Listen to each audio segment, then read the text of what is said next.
Keputusan Gubernur Jakarta Pramono Anung yang absen di acara retreat kepala daerah di Magelang menjadi perhatian.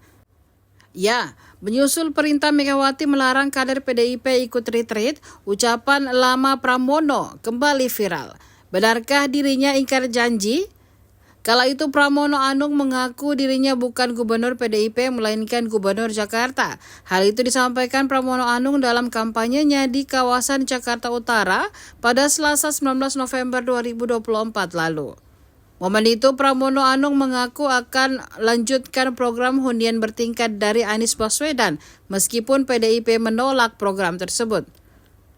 Mantan Sekretaris Kabinet atau Seskap ini bahkan mengatakan kendati hanya diusung oleh PDIP dan satu parpol non-parlemen, Pramono memastikan dirinya akan menjadi gubernur Jakarta jika menang bukan gubernur partai.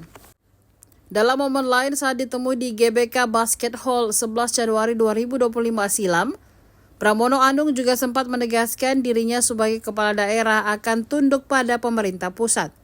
Termasuk soal retreat. Menurut Pramono, acara tersebut diperlukan agar visi dan misi pemerintah pusat dan daerah bisa menyatu.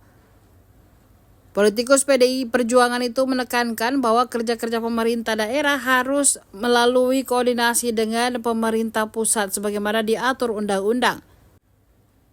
Namun kini, Pramono Anung justru menunjukkan sikap berbeda dari statement-statementnya sebelumnya.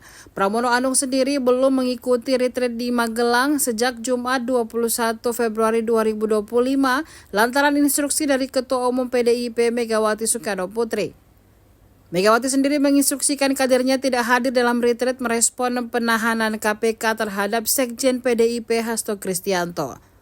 Terbaru, Pramono Anung diketahui kini sudah bertolak ke Magelang, namun ia bersama sejumlah kepala daerah dari kader PDIP saat ini masih berada di satu lokasi dan masih menunggu arahan dari Ketua Umum PDIP.